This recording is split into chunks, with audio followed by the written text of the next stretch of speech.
Hello everyone. Set 12 start करते हैं तो फिर स्टार्ट करें। चलो first question, he has gone to Kolkata last week. देखो ये जो लास्ट शब्द होता है ना, last week, last month, last week, last month, last week, last month, ये जब लास्ट वीक, मंथ या फिर इसके साथ कुछ भी आ जाए तो ये वाला जो सेंटेंस होता है ये हमेशा सिंपल पास्ट के अंदर होता है। ठीक है, तो यहाँ पर he has gone to Kolkata last week के बदले हो जाएगा ही वेंट टू, हैज़ की जगह ये कटेगा, he went to Kolkata last week. Simple. एक बार वापस से बता देती हूँ, इस चीज़ को समझ लो। लास्ट के साथ कभी भी वीक आ जाए, मंथ आ जाए, तो जो लास्ट होता है ना ये हमेशा सिंपल पास्ट के लिए यूज़ करा जाता है। या फिर ऐसा कह सकते हैं कि सेंटेंस जो होगा वो सिंपल पास्ट टेंस में होगा।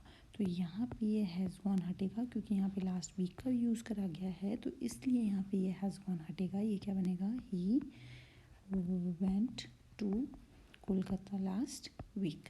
तो ये फिर करेक्ट हो जाएगा।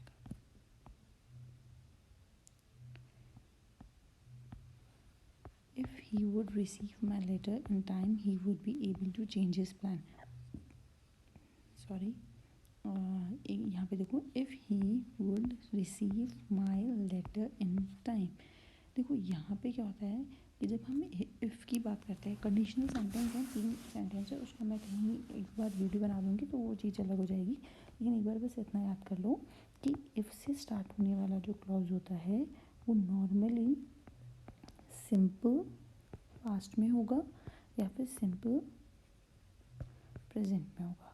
अब यहाँ पे पास्ट की बात हो रही है, he would be able to, तो यहाँ पे ये जो चीज़ है इफ़ ही, ये हट के ये हो जाएगा, वुड की जगह ये हो जाएगा if he receives my letter. ये तो पूरा सेम रहेगा। ठीक है, तो यहाँ पे अगर इफ़ आ रहा होता है तो इफ़ के साथ आने वाला सेंटेंस या तो सिंपल प्रेजेंट या फिर सिंपल पास्ट के अंदर होता है। और यहाँ पे ये पास्ट की बात कर रहा है, इसलिए हम यहाँ पे इसको क्या कर लेंगे, ही रिसीव्स बाय लेटर। या तो ये कर सकते हो, लेकिन अब यहाँ पे ये भी आप कर सकते हो रिसीव्ड, क्योंकि हम पास्ट में भी इसको कन्वर्ट कर सकते हैं। तो ये भी हो सकता है, he received my letter in the time. एक बार इसको वापस से पूछ हो गया, स्टार्ट करते हैं वापस से। कलर मैं चेंज करूँगी, blue. If he would receive, देखो यहाँ पे मैं क्या कहना चाह रही हूँ कि इफ़ से जब भी कोई क्लॉज स्टार्ट होता है तो या तो वो सिंपल पास्ट में होता है या फिर वो सिंपल प्रेजेंट में होता है। अब यहाँ पे हम जब बात करेंगे तो ये इफ़ से स्टार्ट हो रहा है, लेकिन यहाँ पे वुड आ रहा है, तो या तो हम इसे ऐसे कर देंगे, if he receives my letter या फिर रिसीव्ड माई लेटर। तो दोनों में से हम कुछ भी करेंगे तो ये चीज़ सही होगी। तो यहाँ पे हम बना सकते हैं, if he received my letter, if he receives my letter in time, he would be able to change his plan. Okay, कुछ भी कर दो, दोनों में से दोनों चीज़ें सही हैं। I have been ringing the doorbell 5 times but no one has answer. देखो इस चीज़ को ना थोड़ा सा हिंदी के अंदर ट्रांसलेट करके अगर समझोगे ना तो थोड़ा सा अच्छे से समझ में आ जाएगा। मैं एक चीज़ समझाती हूँ। देखो क्या बोल रहा है कि I have been ringing the doorbell 5 times। मैं रिंगिंग कर रहा हूँ 5 times, 5 बार रिंग कर रहा हूँ। ऐसा नहीं बोलेगा ना, मैं 5 times कर चुका हूँ। वो यही बोलेगा कि मैं 5 बार बेल बजा चुका हूँ लेकिन अभी तक किसी ने गेट नहीं खोला। यही, मैं रिंगिंग कर रहा हूँ लेकिन कोई गेट नहीं खुल रहा। या तो मैं ये बोलूँ, लेकिन मैं ये तो नहीं बोल सकती ना कर रहा हूँ, 5 बार रिंग कर रहा हूँ, 5 बार रिंगिंग कर रहा हूँ। 5 बार कैसे कर सकता है कोई इंसान? तो ये बोलेगा मैं 5 बार कर चुका हूँ, डोर बेल रिंग कर चुका हूँ लेकिन किसी ने भी गेट नहीं खोला। क्योंकि यहाँ पे कर चुका हूँ इस चीज़ की बात कर रहे हैं, तो ये क्या बन जाएगा, आई हैव बीन, कंटिन्यूस हटेगा क्योंकि कंटिन्यूस टेंस में नहीं हो रहा, वो काम कर चुका है, कंप्लीट कर चुका है। तो आई हैव रंग पास्ट में हो चुका है ये काम, पास्ट परफेक्ट में। तो आई have rung the doorbell 5 times but no one has answered। आई बात समझ में?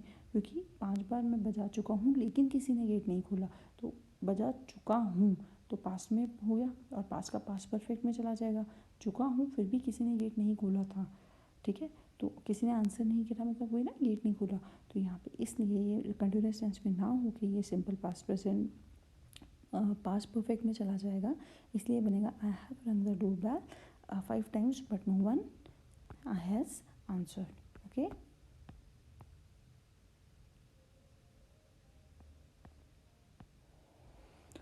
Ram is having a good year for music. Ram is having a, देखो हैव जो होता है ना, हैव ना पोजीशन शो करता है, have a car, having a car नहीं होता कभी भी। हैव कभी भी कंटिन्यूस टेंस में नहीं आएगा, ये रट लेना। रेयर केसेस होगा अगर कोई आएगा तो, अगर कोई मुझे एग्जांपल दिखेगा तो मैं बता दूंगी, लेकिन एक दो एग्जांपल शायद मुझे याद हैं, कुछ हैं, अगर मैं चेक कर लूँगी फिर भी। तो जो हैव है, हैव कभी भी कंटिन्यूस टेंस में नहीं आता नॉर्मल कंडीशंस में, इसलिए ये हैविंग नहीं होगा। तो यहाँ पर ये जो सेंटेंस बनेगा, ये चीज़ बनेगा राम हैज़ आ, क्योंकि सिंपल है, मतलब एक ही पर्सन है ना, सिंगुलर है, तो Ram has a good year for music, तो ये चीज़ करेक्ट होगी।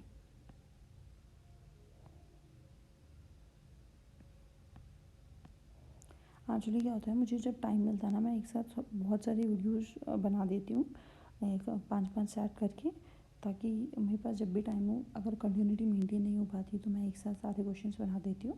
लेकिन मैं अपलोड भी शायद कभी कभी साथ में ही कर देती हूँ जब भी मुझे टाइम मिलता है तो। लेकिन अगर आपको एक साथ करने तो आप एक साथ कर लो, अगर आपको नहीं करने तो दैट इज़ मतलब योर चॉइस, क्योंकि ये आपके पेपर्स हैं, आपको तैयारी करनी है।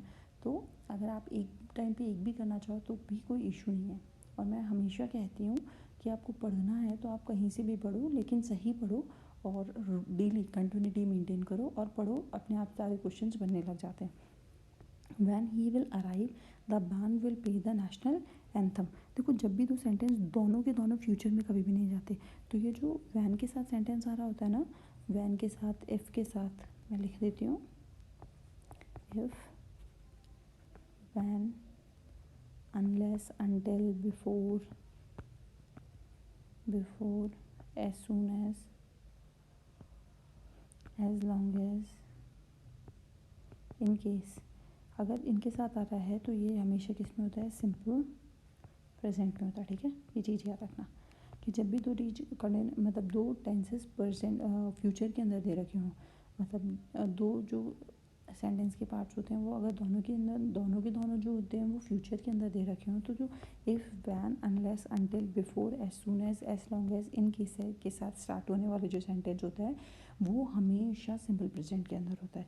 एक बार वापस से, if when unless until before as soon as long as in case के साथ शुरू होने वाले जितने भी सेंटेंस हैं वो हमेशा किस में हो जाएंगे, सिंपल प्रेजेंट में। तो इसलिए यहाँ पे सेंटेंस बनेगा when he will arrive the band will play. तो यहाँ पे ये चीज़ तो सही रहेगी, तो व्हेन ही के साथ क्या हो जाएगा, ये विल हट जाएगा और he arrives. Okay, when he arrives यहाँ पे एस लग जाएगा, the band will play the national anthem.